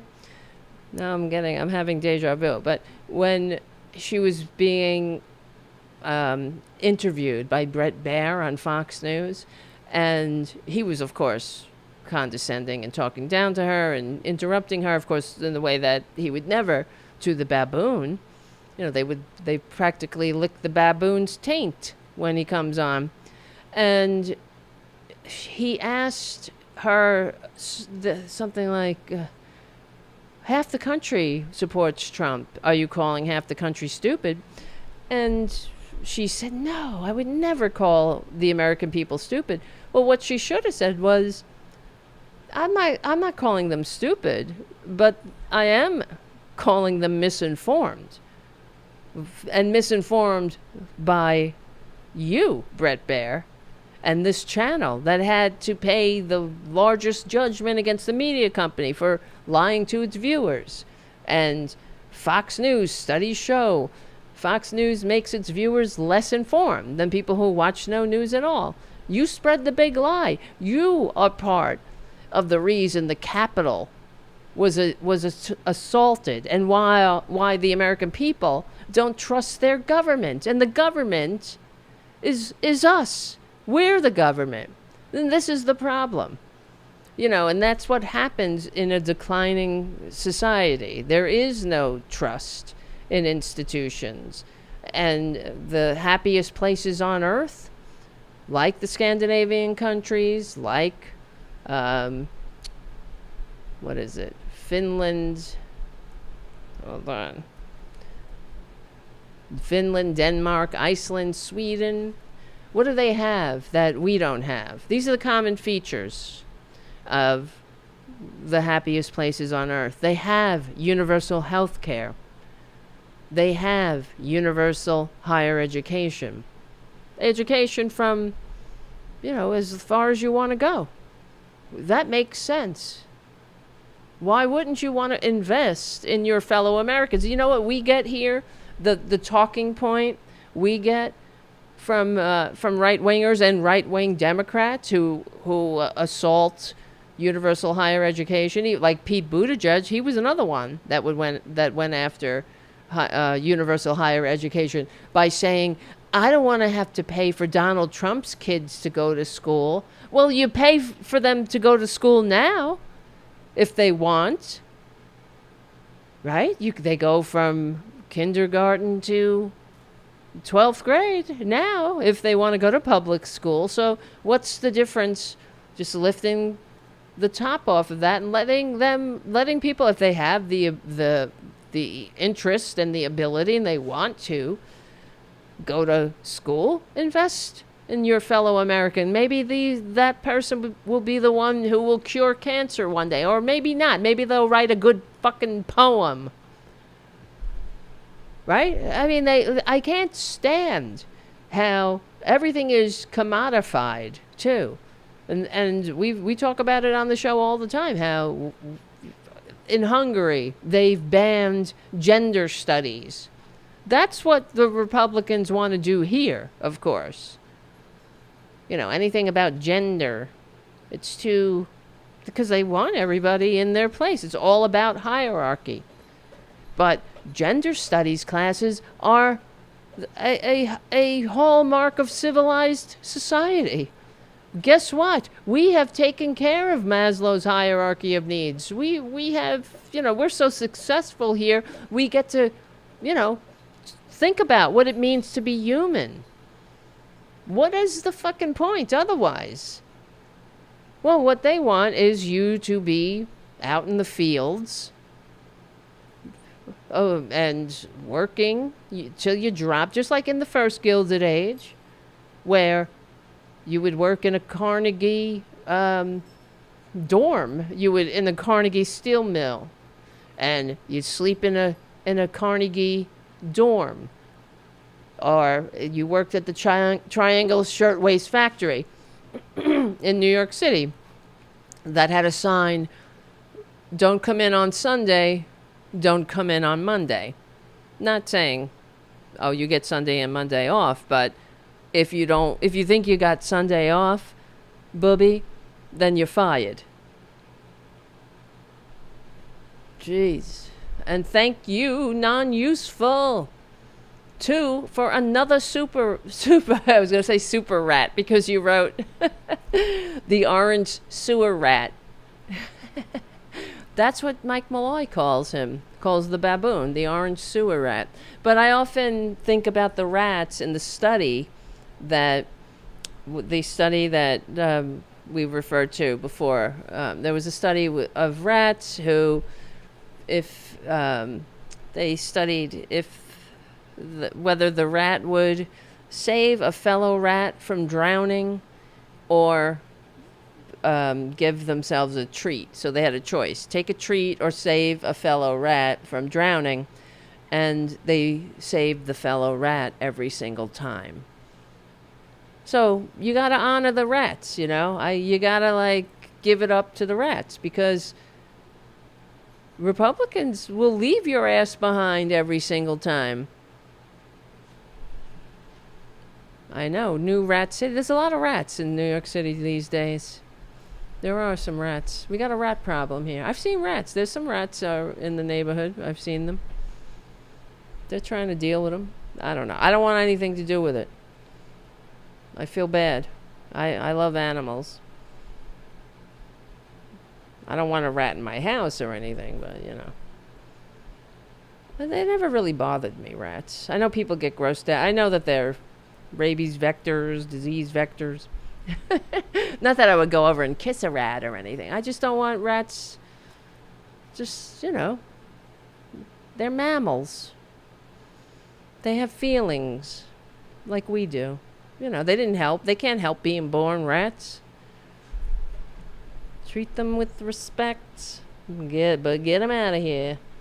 Or do, at least make it quick. That's all. I don't want to see it. I don't want to know about it. The pizza rat. Yeah, well, he's a surly little rat. You gotta give that rat props, though. You gotta give him props. But so anyway, he's a true New Yorker, that rat, you could tell. So let's see. The other features of the happiest nations are they have income equality and social safety nets, strong measures ensuring low levels of income inequality. This is the problem with this fucking country. And the Republicans going on about freedom. Freedom. Yeah, exactly. Give them birth control, Josie. That's right. That's a good idea. Just give them birth. Throw some things that make them unable to whatevs. And then it'll take care of itself. Another feature of happy countries, they have high trust in institutions and governance. Not like here, but you see, the Republicans did that deliberately. Conservatives, right-wingers, corporatists, they did that on purpose. And this has to be pointed out. It really does. It has to be named and shamed unapologetically. That's why I'm here. I hope you guys will continue to be here and hang out with me every Friday night. over here at the Tarabuster. Let me lower this a little bit. Tarabuster YouTube channel and the Political Voices Substack. If you can, become a patron at patreon.com/TaraDevlin and follow my Substack if you can. You know, I mean, this is the e-begging part of the show. And also, thank you, Charlie from APS Radio News. Thank you, patrons. Sign up for the Political Voices Substack because we're trying to grow. Follow the YouTube channel. This is all the things you got to do. What else? Yeah, whatever, music. What else? Oh, yes, the Tara Show with myself and Tara Dublin every Tuesday and Thursday at 2 p.m. over at the Political Voices. Oh, shit, I hit the wrong button. Over at the Political Voices YouTube channel. I'm trying to find that link so I could put it in the chat. And the Substack and the Political Voices Substack. Here's that. If you're in the YouTube channel, there's the link. Sign up for that. Tuesday and Thursdays, me and Tara Dublin. Somebody in the chat said, does Tara Dublin have her own show? She does not. I have told her she needs to rectify that. Does she have her own show like me? You got me. It's me. I just telling you the truth. I've been doing this show for a little bit, and thank you guys for being a part of it. All the OG Tarabusters in the YouTube chat, and I just don't know what to say. I can't do it without you. But no, Tara Dublin does not have her own YouTube show. She should. She should have had one years ago. I kept telling her, what the hell. But now she's got the Tara Show with me. So, I don't know. She doesn't know how to do the technical things. That's the problem.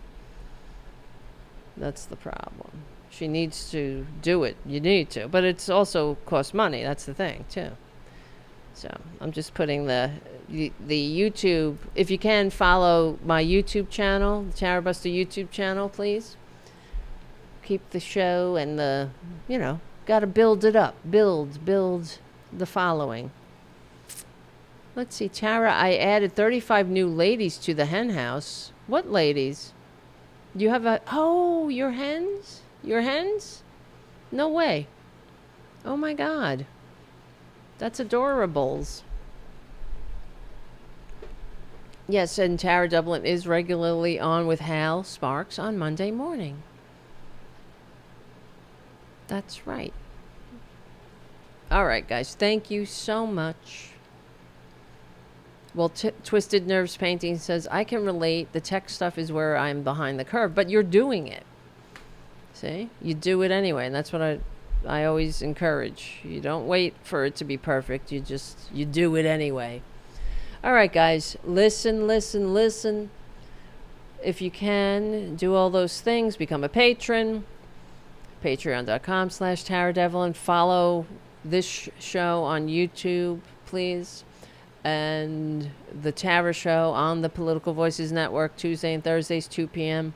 This show, Friday nights, 8:30 on the YouTube channel and the Political Voices Substack. Follow Political Voices. All right. I can't e-beg anymore. It gets to me. What else? Thank you, Charlie from APS Radio News, for your contributions to this show, and to the community cats. Charlie's very kind.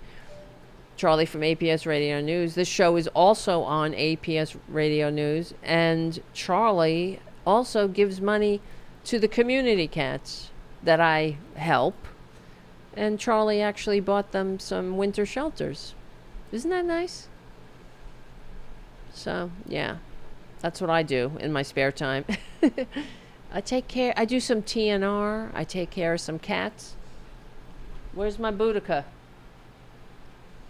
You remember when baby Booty was just a little old free-range booty, and she was trapped.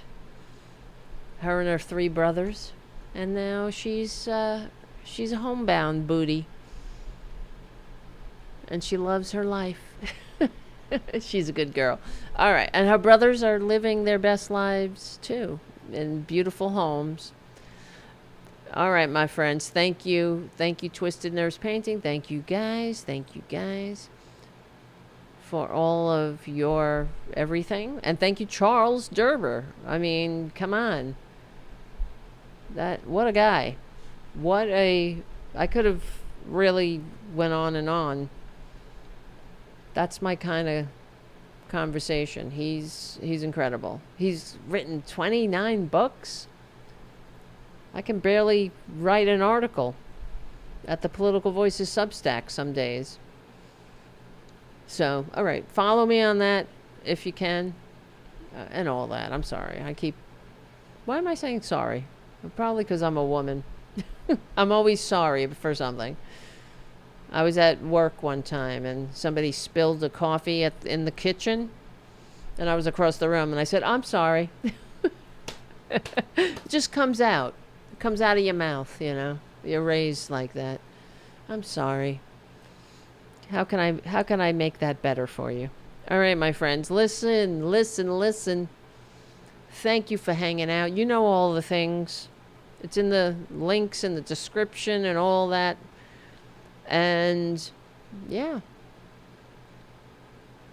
Terry Taylor says, "Hi, Tara and everyone. I missed your show. I will play it later." Okay. I'll take your word for it. I want a 10-page paper on my desk by 9 a.m. about everything we talked about tonight, Terry. I'm only kidding, of course. All right, guys. Yes, that's the Catholic showing. You're right, Ken. All right. Parting is sweet sorrow. It's hard because I love hanging out with you guys, but I am also exhausted. So what can I do? I got to go watch some. This is what I do after the show on Friday night. I go and I watch something on Netflix that has nothing to do with the Republicans or something, just to cleanse my palate of Republicans. What a world. But because we have a lot of work to do. But like Charles Derber said, we will win. We will win. Because we're on the right side of history, decency, dignity, democracy, and humanity. Thank you, Jim, for being a moderator. Thank you, Redfoot. I think I saw Redfoot in the chat there for a second. He's also a moderator. Thank you all for hanging out. And my name is Tara Devlin. I will see you on the Tara Show. TNT is Dynamite. Myself and Tara Dublin on Tuesday. But in the meantime, I don't know. I do some videos over at the Political Voices Network. So there'll be some videos, articles, things like that. And I hope you like them. Because, yeah, this is how we're going to win. This is how we will win. My name is Tara Devlin, and I'm just looking for the button I have to press. That's why I'm stalling. And I will see you very soon.